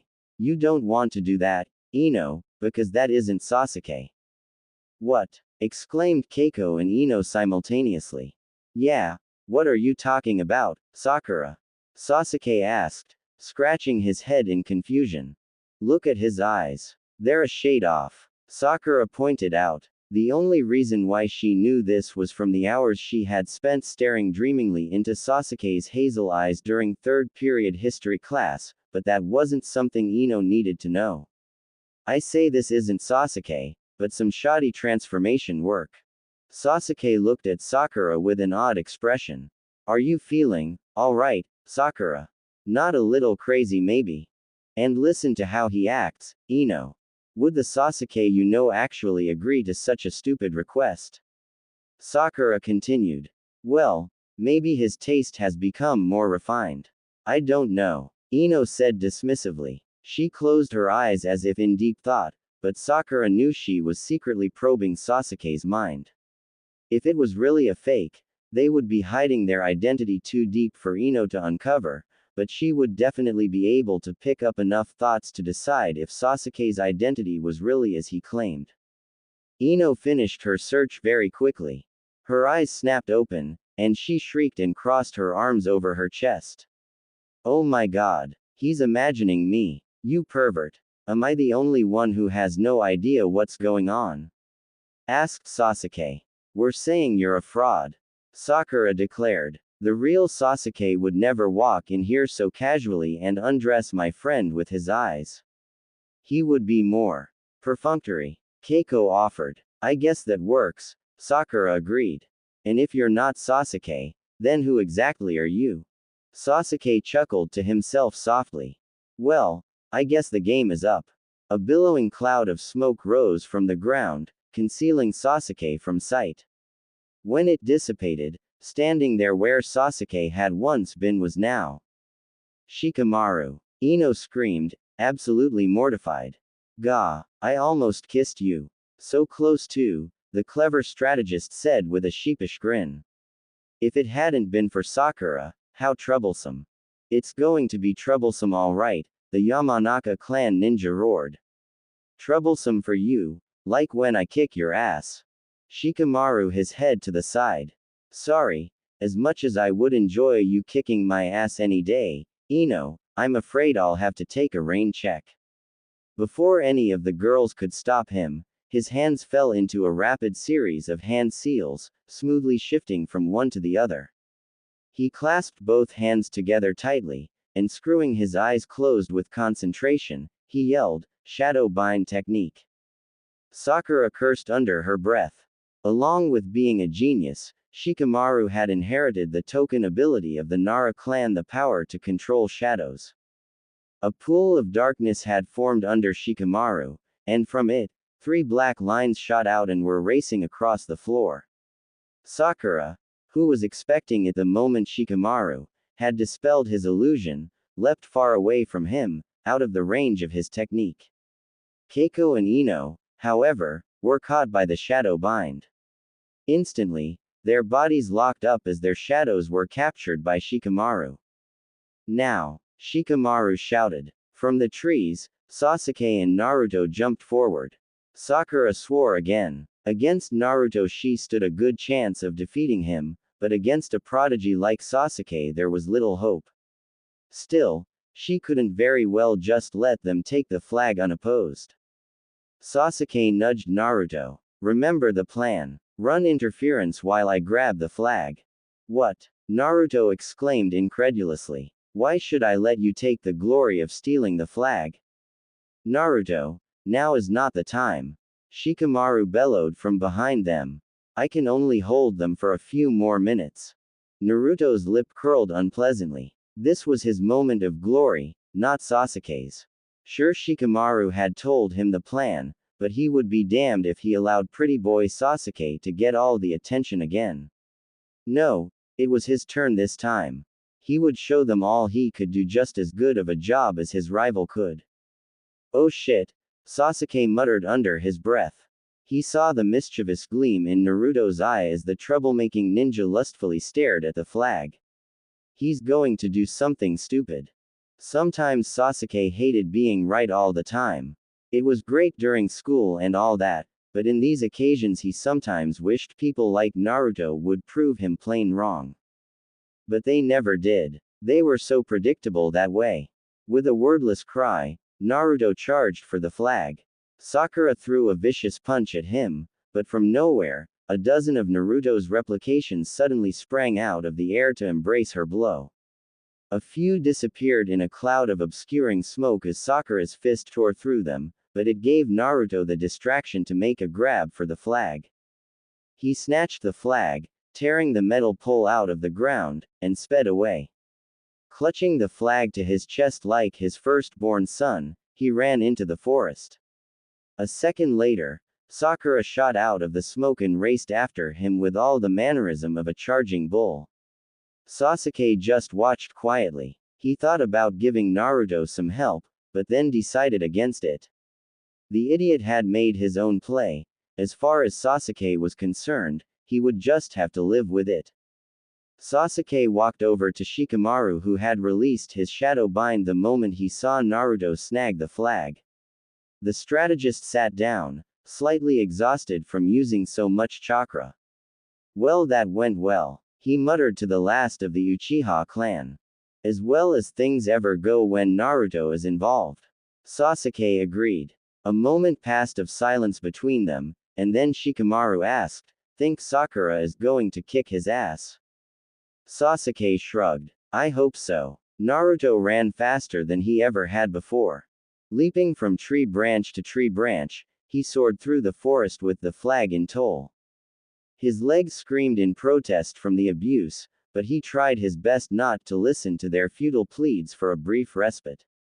The moment he stopped, every girl would converge on him, and the result of a massacre like that could not be pretty. He bounded over a particularly large tree branch in his way, landed on it, and without a moment of hesitation, leapt towards the next one with all the ease and grace of a monkey. "I'm going to make it," Naruto thought, clutching the flag even tighter in his hands. He might actually do it. The line marking the boy's territory was close by. Triumph was close at hand, and with it, the recognition he craved, because only a truly skilled ninja could bring the flag back single-handedly. "Not so fast, you pervert." "Oh shit." Out of the corner of his eye, Naruto spotted something pink streaking through the air. It was moving at an incredible speed and within moments had overtaken Naruto even at the rate he was running. It sped on for a few more meters, but then abruptly stopped, coming to a rest directly in Naruto's way. The young ninja realized then it was not something, but someone waiting for him only a few meters ahead. A very angry someone, in fact. He dug his heels into the ground, trying to slow himself down so he could change direction, but it was already too late.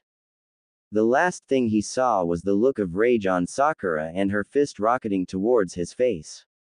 An incredible pain filled him, but it was brief, replaced soon after by a detached sort of numbness.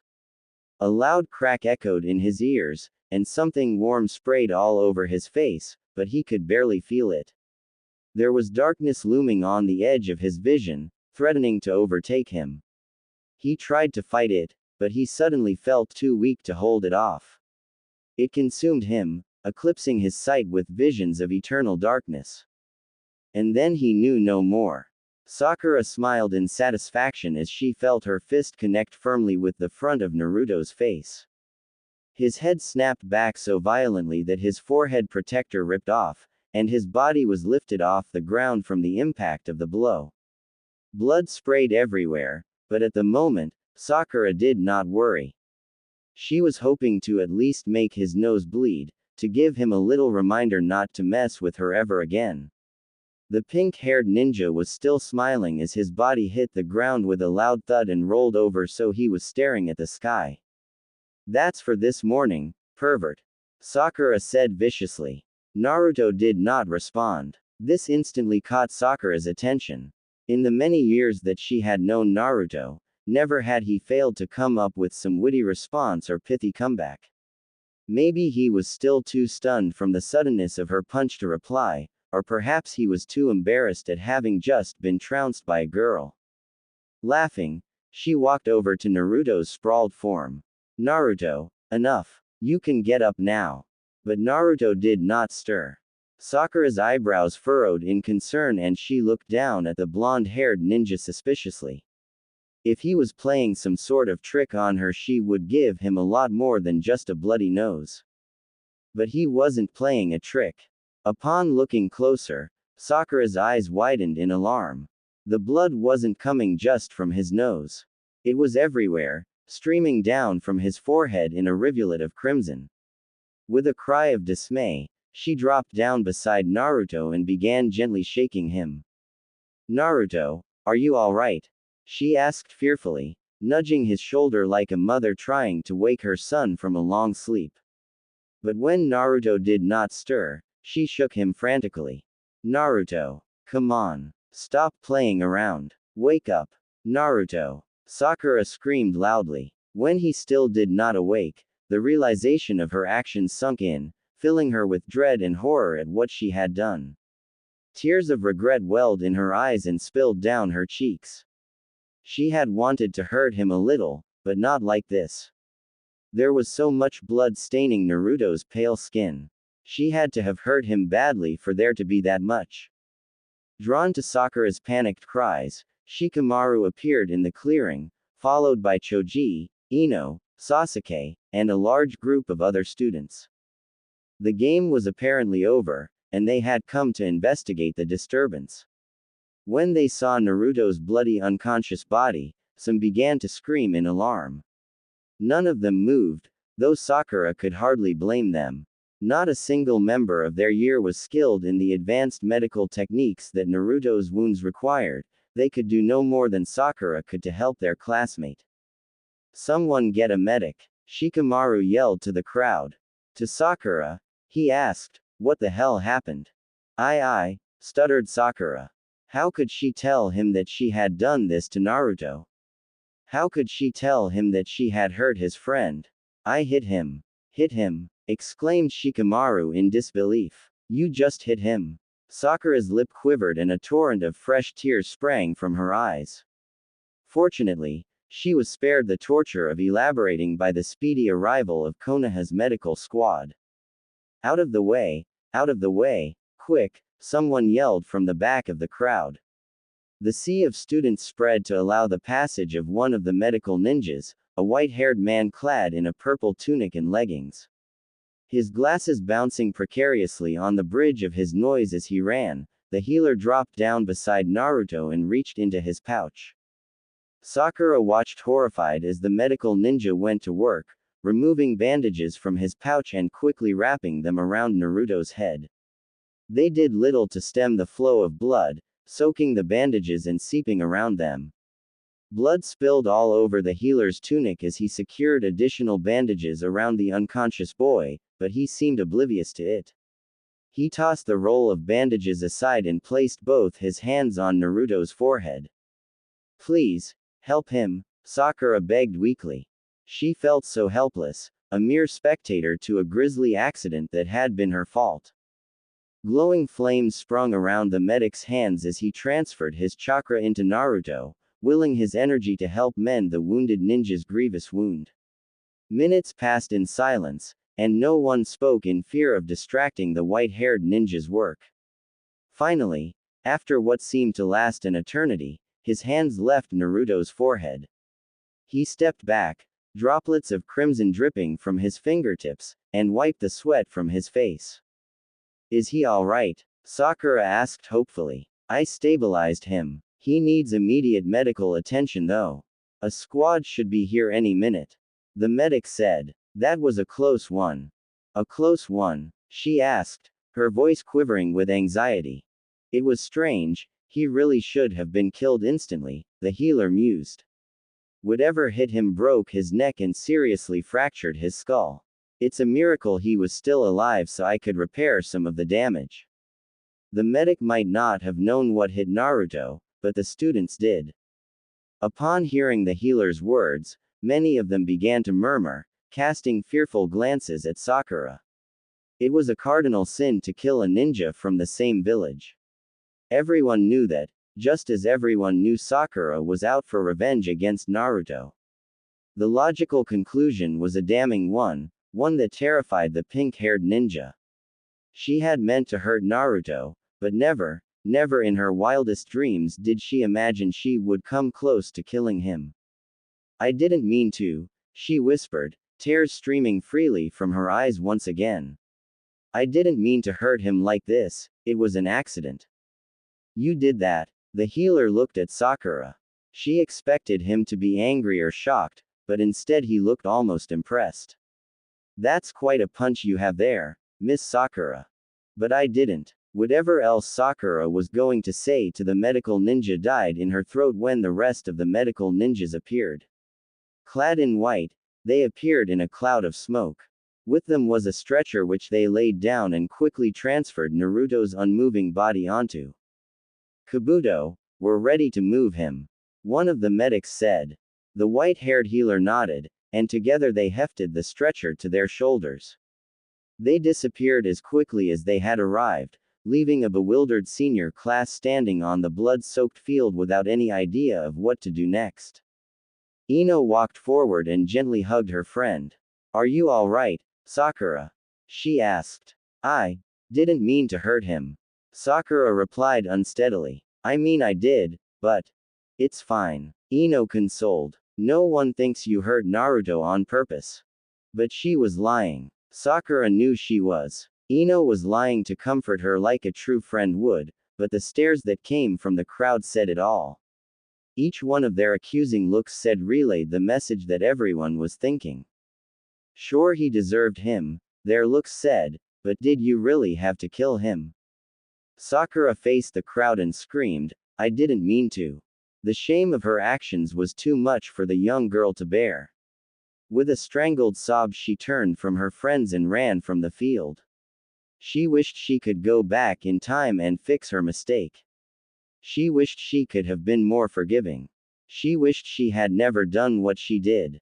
But she had. She had almost killed Naruto, one of her friends. And nothing could change that. I love my job. I love my job. I love my job. Tsunade closed her eyes and recited her private mantra to herself over and over again with the desperate desire that one day a lifetime of recitation might one day bring it to fulfillment. Until that day came, however, Tsunade resigned herself to the depressing fact that despite the importance her job held, it was one she absolutely could not stand. It had been nearly 2 decades now since the elders of the village had selected her to take on the prestigious mantle of Konoha's Hokage, and she still was not used to the hectic nature of her chosen profession. Not a day passed where Tsunade wistfully wished she had turned down the villagers' offer and became something a little less stressful. Like a dentist. I love my job. I love my job. I love my job. Pacing back and forth through the corridors of Konoha's hospital wing, Tsunade ignored the stares she was receiving from the doctors and nurses as they patrolled from room to room, inspecting their patients. It was unusual to see the busty, blonde Hokage out of her office and away from the mountains of paperwork that still waited for her there, and many of the ninjas and villagers were still not used to the idea that the temperamental female ninja was their leader. Never mind that she had been faithfully serving the village for 17 years now, to some Tsunade would always be the granddaughter of the first Hokage or the successor of the fourth and nothing more. Tsunade, a voice called. Turning around, Tsunade spotted the speaker, an older-looking man wearing a wide, red overcoat, emerging from a room down the corridor.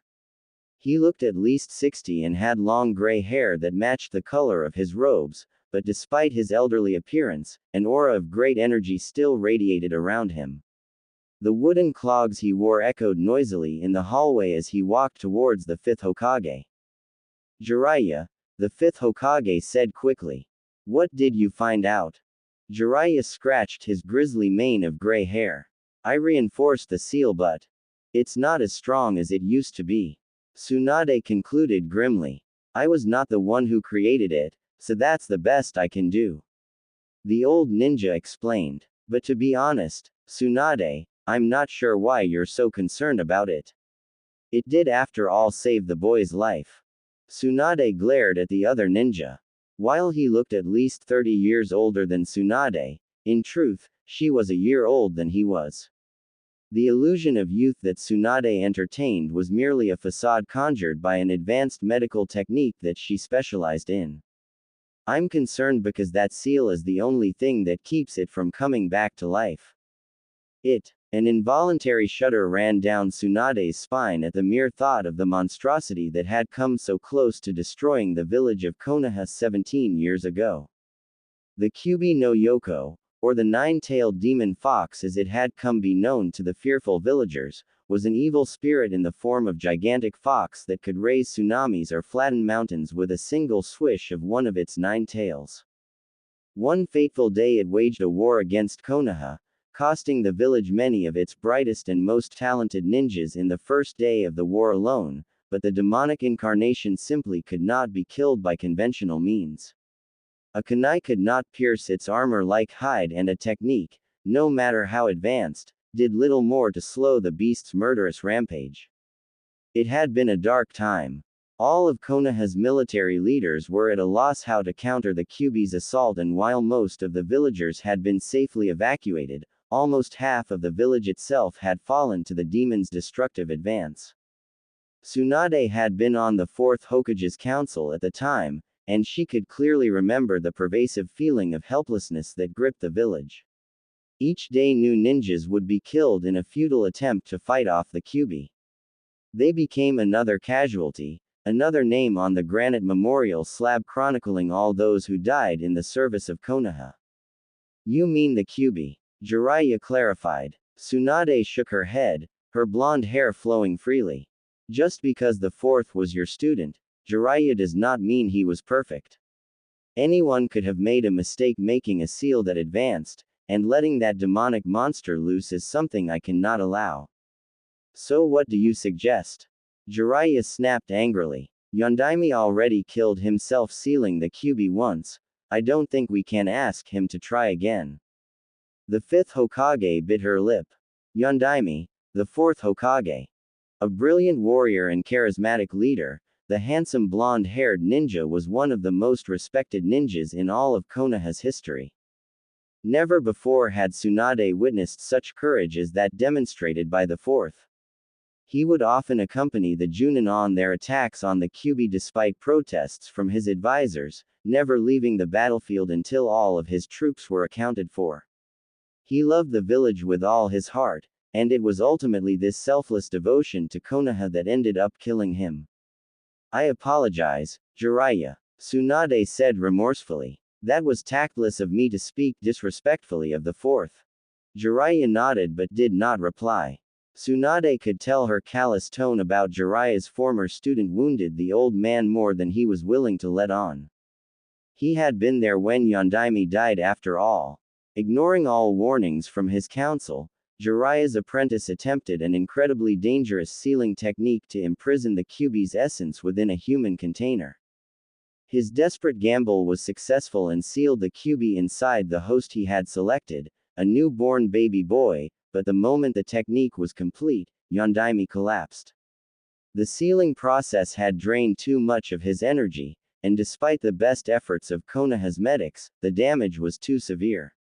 Yondaime lingered for a few precious hours, saying farewell to his friends and comrades, but before the next sunrise came, the fourth Hokage had passed on. And what of the baby, the little boy who had unknowingly become the host of the most feared monster in the world? He was oppressed and disliked by the villagers who remembered the friends that had fallen to the monster that resided in him, and the poor boy lived his formative years confused, alienated by a society that hated him. But the boy persevered and had grown up to become a normal young man, an energetic ninja that had a knack for getting into all sorts of headache-inducing trouble for Tsunade. That baby was Uzumaki Naruto. The rest is as you predicted, Jiraiya said after a period of silence. And Naruto is aware of none of this. He doesn't feel the presence of the Kyuubi. Tsunade wondered. Jiraiya shook his head. Not that I'm aware of. But it is there nonetheless. As Naruto grows, the bond between him and the Kyuubi grows stronger. Their chakra is also mixing together, giving Naruto powers beyond what he should be capable of. So for instance today when Naruto should have died, the Kyuubi stepped in and saved him from death out of self-preservation, Jiraiya answered. And I believe it will continue to function that way. As their bond strengthens, Naruto will begin to exert more control of the Kyuubi's power until one day they'll fully merge. And what if it's the Kyuubi that emerges and not Naruto? Queried Tsunade skeptically. The elderly ninja shrugged. I have every confidence in the seal the fourth created, and I abide by his wishes. He wanted us to see Naruto as a hero who saved the village, not a container for the Kyuubi. Even if he was wrong, it was his sacrifice and I wish to honor that. I'm surprised to hear that you think differently, Tsunade. Tsunade scowled. Maybe if you had not been such a coward and became Hokage instead of me you would understand. Perhaps. Perhaps not. The old ninja replied with another dismissive shrug. He stretched his arms, wincing as his aged bones popped audibly in the quiet hallway. Yawning loudly as if he had just performed a wearisome day's labor, Jiraiya waved farewell to Tsunade and disappeared down the corridor. However, the fifth Hokage was not alone for long. A minute later, Two young girls warily approached Tsunade. Excuse me, Hokage. One of the girls said respectfully. Tsunade recognized them both. The pink-haired one was Sakura and the blonde was Ino. As Hokage, not only was Tsunade was the leader of the village, but the acting headmaster of Konoha High. Knowing her students was all part of the job. Is it all right if we go in now? Oh, right. I sort of forgot about you too, Tsunade replied sheepishly. She had told the two they could visit their classmate when she was done examining Naruto. That had been 4 hours ago. Go right on in. Ino hesitated and told her friend, I think you should go ahead and see him alone first, Sakura. Are you sure? She asked worriedly. Tsunade could not help but notice the chew marks on the pink-haired girl's nails, no doubt the result of hours anxiously waiting for the doctor's verdict on her friend. Ino smiled and gave Sakura a reassuring hug. She pressed something into the other girl's hands and with a mischievous wink, she whispered, You'll be all alone in there. If you're planning on making a move on him, now is your chance. Tsunade smiled and walked off in the opposite direction of the two female ninjas. She could remember a time when she was as young as they were, a time when she made the same jokes and flirted with the same kind of boys. There once had been a time where she could laugh and be herself, but that had been a long time ago. All the blood and death witnessed in between now and then made it seem like an entirely different universe sometimes, a world so perfect that it could not possibly be real. What had happened to her to make her think that way?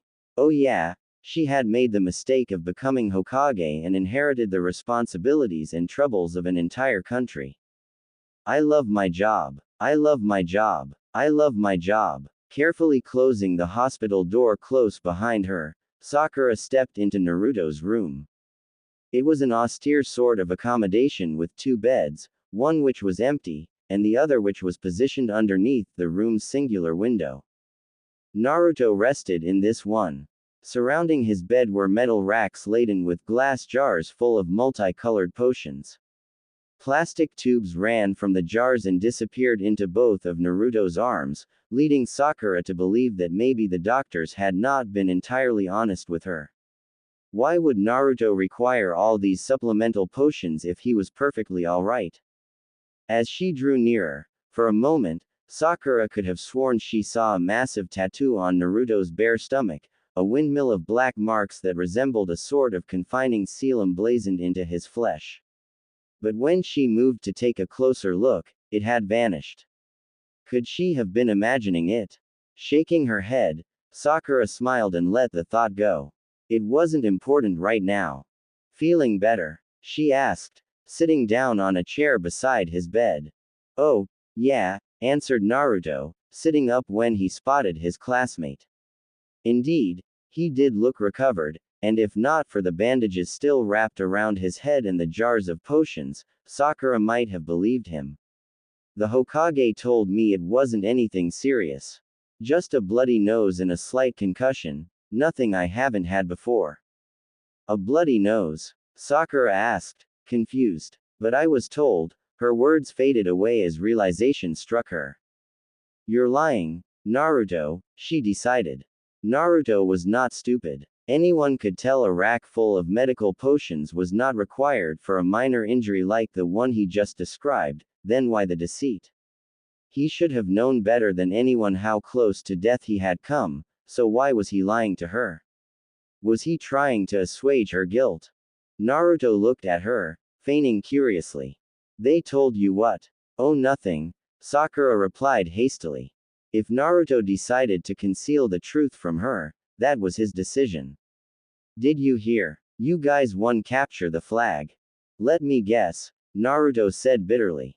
Sasuke recovered the flag and won, didn't he? Sakura turned her head, unable to meet Naruto's gaze, and merely nodded. Not only had she almost murdered Naruto, but she also ruined his chance for glory. While she had been angry at Naruto, even she could not deny that he deserved credit for taking the flag. His technique while making the steal was what ultimately earned them the win anyhow. It's all right, said Naruto abruptly. Surprised, Sakura stared at the boy. She expected him to be resentful and angry, not grinning. It was only a game, right? You liar, Sasuke thought, smiling softly. This game meant everything to you. That was the second time Naruto had lied to her. Was he doing this just to comfort her so she wouldn't feel guilty? Was he just like Ino, willing to lie just so she could feel better? Right. Sakura agreed softly. She reached into her pocket and extracted the forehead protector that Ino had given her. It was cracked and the cloth was caked in dried blood. Just looking at it made her feel terrible all over again. Fresh tears welled in her eyes when she thought of how close she had come to killing the smiling boy in the bed next to her, the boy who comforted her when he should be angry. What's wrong, Sakura? Naruto asked in concern when he spotted the tears. Why are you crying? I'm crying because I'm such a terrible person, Sakura sobbed. You can forgive me for something like this so easily, and I couldn't let something like the small embarrassment this morning slide. Naruto leaned over and put his hand on her shoulder. Hey Sakura, look at me. His other hand found her chin, and gently he raised her head so that she was looking into the blue depths of Naruto's eyes. You're not terrible. You're a terrific person. How can you say something like that, Naruto? Sakura asked, tears still streaming freely from her eyes. She gestured to the hospital bed and the bottles of potions feeding into Naruto's body through plastic tubes. Done this to you. Accidents happen, Naruto said dismissively. You don't get it, Sakura wailed. I didn't want to just stop you. I wanted to hurt you. It had nothing to do with the game. It was personal. I wanted to hurt you, to make you pay for this morning. It was no damn accident. Naruto stared at her. He didn't look surprised, as if he had known all along. Oh, he said. The blonde-haired ninja looked away, gazing out the hospital window into the setting sun. Silence filled the empty hospital wing. You hate me, don't you? Sakura said quietly. It wasn't a question. Of course Naruto hated her. He was willing to comfort her when he thought it had all been an accident, but even he wouldn't stand by a person who had intentionally hurt him. No one was that forgiving. But Naruto was a man of many surprises. When he turned back to face her, there was a small smile on his face. How could I hate a friend, Sakura? You always forgive your friends no matter. Friends? Sakura whispered. With a strangled sob, she suddenly pulled Naruto in a fierce hug and buried her head in his shoulder. I don't deserve to be your friend. Naruto did not say anything as he had found himself in an unnerving, yet entirely pleasant situation. He felt the warmth of Sakura's firm S as they pressed against his bare chest, and he could only stare in amazement at how large and beautiful they looked only a few inches away from his face. The young ninja paused to thank whatever God had placed him in such a wondrous predicament, embraced in the arms of beautiful girl he secretly admired, and his eyes closed, treasuring the blissful moment. The only other times he had been this close to her, Naruto acknowledged ruefully, was when Sakura was seconds away from punching him. Naruto? Sakura asked, raising her head off his shoulder. Her eyes were red from crying and her normally tidy pink hair was disheveled. Nonetheless, Naruto still thought she looked beautiful. Yeah, am I really your friend? The injured ninja nodded. Of course. Sakura smiled and made a brave attempt to wipe away her tears. Thanks. There was a conflicted look on Naruto's face as if he was struggling to decide whether or not to say something. The situation was so perfect, he would never forgive himself if he said something tactless now and incurred Sakura's wrath again. Exhaling deeply, like a man approaching the gallows, he said to Sakura, I'm really sorry about embarrassing you this morning. A boy wants to look up your skirt, Sakura. My, shouldn't you feel flattered? The words Ino had spoken to her in the locker room flashed through Sakura's mind. Looking at Naruto, shirtless and wrapped in bandages like a mummy, she thought that maybe Ino was right. Maybe there was something cute about Uzumaki Naruto, something appealing about the trouble-making ninja that Sakura had overlooked for all these years. Maybe Naruto was not just the perverted little dork that Sakura had characterized him as, but someone worthy of admiration and recognition. She leaned over near Naruto. The blonde-haired ninja flinched, half expecting to be punched again, and was surprised when Sakura planted a soft kiss on his cheek. Too stunned to say anything, he quietly rubbed the spot where Sakura's lips had touched, a shocked expression on his face. Get some rest, Sakura told him. She placed his headband on his bed, and without a word, she turned and left the hospital room. Then again, Sakura thought, maybe I'm just going crazy. I'm home, Inuzuka Kiba declared noisily as he tossed his school bag on the floor. The Inuzuka clan's home was almost impossible to distinguish from an animal pound, only all the animals were wolves, and none of them were in cages. Hounds of every size and color lounged about their house, sleeping lazily on chewed-up pieces of furniture or feasting from giant bowls of food that were scattered periodically on the ground. As Kiba walked into the living room, a dozen of the wolves turned their heads and barked a quick greeting before returning to whatever they were doing. Only one of the beasts, a medium-sized white hound with narrow eyes, pandered over and nuzzled his nose against Kiba's legs. Hey there, Akamaru, Kiba said, rubbing the dog's head affectionately. Of all the wolves that belonged to his family's clan, Akamaru was the only one that officially belonged to him. He had grown up with the white canine and seldom did was one seen with the other. When Akamaru was little, Kiba would smuggle him to school in his jacket, but eventually the wolf had grown a little too large for that. Nowadays Akamaru mostly stayed home, waiting for his master to return from school. Miss me? Akamaru licked Kiba's face in affirmation, wagging its tail happily. Hey little brother, a female voice called.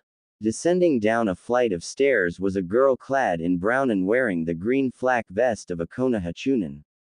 She was slightly smaller than Kiba with long brown hair, and the red streaks on either of her cheeks identified her as a member of the Inuzuka clan.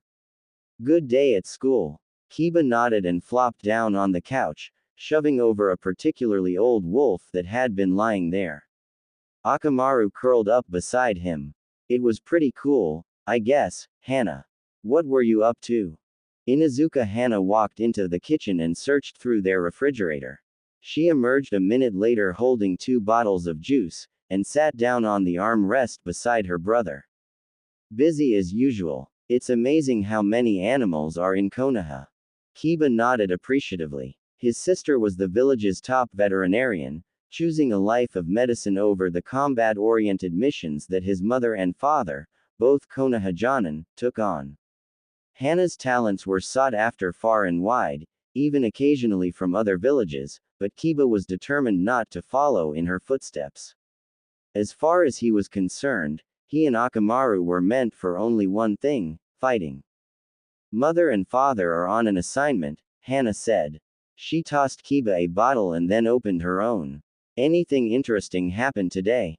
Sort of. We played capture the flag today. The boys won. Kiba took a long sip of juice and then offered it to Akamaru, who promptly devoured the entire thing, plastic bottle and all. Oh, and Naruto almost died today. That's nice. Now what did you want for? Hana narrowed her eyes and looked at her brother. Wait a minute. Who almost died today? Naruto. Kiba answered. You know that spiky-haired blonde guy in my class? Always jumping around and never shutting up. Makes my grades look good. Anyway, Sakura punched him out during capture the flag because he was looking up her skirt earlier and almost killed him.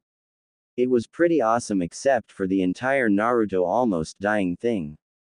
Naruto, Hana whispered contemplatively. You don't mean the 9 tails. Kiba shot her a dark look. The 5th Hokage had forbidden the talk about the 9-tailed fox demon fox, a demonic spirit that had attacked Konoha 18 years ago. Rumor had it that the fox was defeated when the 5th Hokage's predecessor sacrificed his life and sealed the demon's essence in a newborn child. That child supposedly was Naruto. However, Only the elders knew the full story, but none ever spoke of it. Hana shrugged. If he is, then maybe it wouldn't be such a bad thing if he died. Yeah, Kiba muttered. That's what I thought too for a while when I was little. I heard the rumors and I remember how angry the adults were at Naruto because of all the people who died. But I also remember how badly the other kids treated him because of it, and I don't know. I guess I felt kind of bad for him. Naruto really is a pretty cool guy once you get to know him. Hana chuckled. I was just joking. She leaned over and ruffled her brother's brown spiky hair.